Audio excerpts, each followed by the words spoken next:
The Foundation, Dune, Star Wars. Foundation 1951, Dune 1965, Star Wars 1976.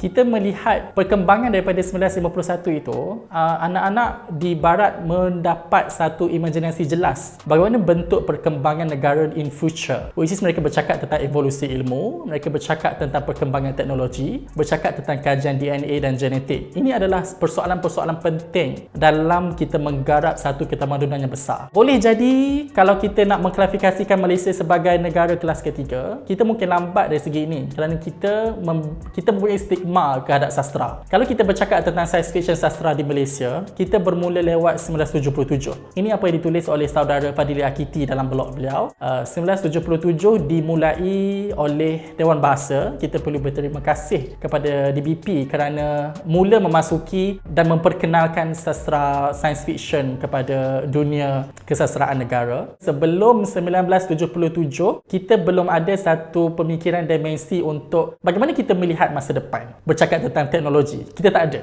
Kalau kita tanya siapa bapa sci-fi kita ataupun siapa datuk sci-fi kita, barangkali apa yang dikatakan oleh Fadhili Akiti itu betul, iaitu saudara Muhammad Arifin yang menulis karya Cybral Hydrographic. Ini diterbitkan oleh Dewan Bahasa Pustaka. Dan kalau kita bercakap tentang science fiction, dia bukanlah fiction yang tidak berbasis. Dia bukan fiction prosa ala kadar, tidak. Dia bukan sekadar bermain dengan perasaan, tapi dia bermula dengan asas kajian saintifik yang sangat padu. Jadi daripada situlah kita mendapat inspirasi untuk mengembangkan. Jadi apabila anak-anak kita membaca perkembangan sastra ini, membaca perkembangan teknologi dalam korpus sastra, sudah tentu anak-anak kita akan mendapat satu imajinasi. Sebab itu kalau kita tanya anak-anak yang pada tahun 2000, kalau mereka diminta untuk menulis masa depan Malaysia, mereka akan melakarkan Menara Berkembar Petronas dengan mempunyai kereta terbang, motor terbang. Ini adalah apa yang ditafsirkan dalam wawasan 2020. Tapi itu tidak menjadi kenyataan. Tidak mengapa, tapi yang penting adalah anak-anak kita punya imajinasi yang jelas bagaimana kita mahu membangunkan dalam dimensi evolusi ilmu dan juga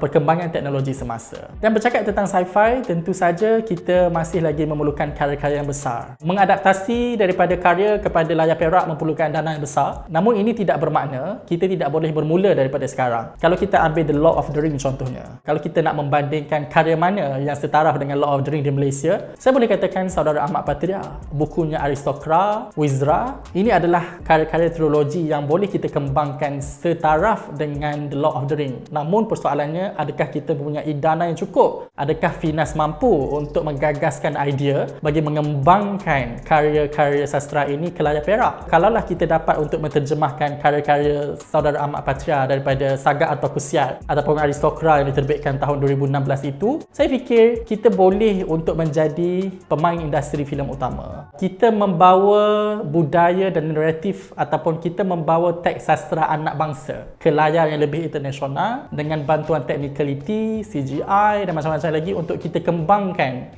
karya teks sastra kita di masa depan.